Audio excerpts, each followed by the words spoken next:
Bonjour à tous, dans cette vidéo nous parlons expérience à deux épreuves successives. Nous lançons un dé deux fois de suite, un dé équilibré à quatre faces numérotées de 1 à 4. Et on repère à chaque lancer le numéro qui figure sur la face cachée du dé. Dessinez l'arbre afin d'obtenir toutes les issues de l'expérience. Alors, les issues. Alors, tout en haut, je marque l'issue des deux premiers lancers. Si j'ai obtenu 1 au premier lancer et 1 au deuxième lancer, j'obtiens 1 puis 1. En dessous, j'obtiens 1 puis 2. En dessous, c'est 1 puis 3, 1 puis 4, etc. Si j'ai obtenu 2 au premier lancer, c'est 2 puis 1, 2 puis 2, etc. 2 puis 3, 2 puis 4, 3 puis 1, 3 puis 2, 3 puis 3, 3 puis 4, 4 puis 1, 4 puis 2, 4 puis 3 et 4 puis 4. On remarque qu'il y a bien 16 issues différentes. Et donc, la probabilité ici d'obtenir une issue est de 1 16e. Voilà. Donc à chaque fois, on a 1 16e pour obtenir la somme dans l'ordre donné. Alors, on aurait pu trouver 1 16e en faisant 1 quart fois 1 quart, puisqu'on a à chaque fois une chance sur 4 d'obtenir une face. Alors ensuite, on s'intéressait à la somme obtenue en additionnant les résultats de chaque lancer. Alors, j'ai mis la somme pour tous les cas de figure possibles. Alors, je rappelle que le symbole somme, c'est le symbole sigma, la lettre grecque. Alors, la probabilité d'obtenir 2. Alors, la probabilité d'obtenir 2, je l'avais juste ici. 1 plus 1 égale 2.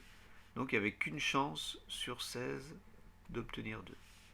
Ensuite, pour 3, alors je vais d'abord tout noter. Je vais noter toutes les sommes.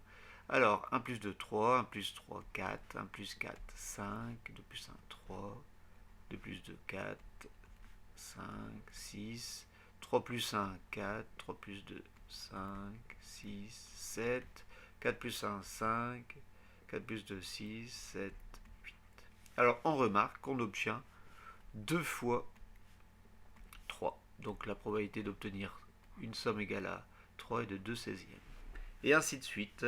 On remarque que pour 4, il y a 3 possibilités. Que pour 5, et c'est la question qui nous était posée, on a 4 possibilités. Pour 6, ça redescend. On n'a plus que 3 possibilités. Pour 7, il n'y en a plus que 2. Et pour 8, la seule possibilité de faire 2 fois la phase 4, donc 1 16e. Et vous remarquez une symétrie autour de la probabilité somme égale 5. Donc si le jeu était d'obtenir le 5, c'est la plus forte probabilité ici. Ensuite, donc ça c'était l'événement E. On vous demandait l'événement F, la somme des deux numéros est égale à 1. Alors on voit clairement que c'est un événement impossible, donc il n'y a aucune possibilité, c'est 0 sur 16, donc c'est 0. Ensuite, donc ça c'était l'événement F, P de F. Ensuite, P de l'événement G, obtenir une somme inférieure à 10, c'est un événement certain. À chaque fois, on obtient une somme inférieure à 10. Donc 16 sur 16 égale 1.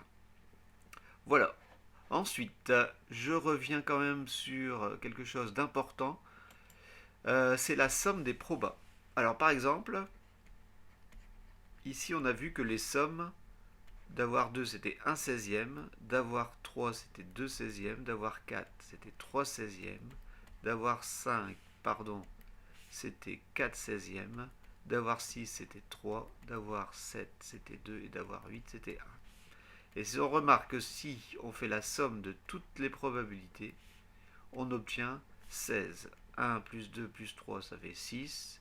6 et 6, 12. Et 12 et 4, ça fait 16. Voilà. Donc on ne peut jamais avoir une somme de probabilité supérieure à 1. Voilà, est toujours égal à 1. Pareil, si je lance un dé à 6 faces, j'ai un sixième, une chance sur 6 d'avoir chaque face. Bien sûr s'il est équilibré. Voilà, 6 sur 6 égale. Voilà. Je vous ai fait une petite carte mentale, très très réduite. Donc la probabilité, c'est un nombre compris entre 0 et 1.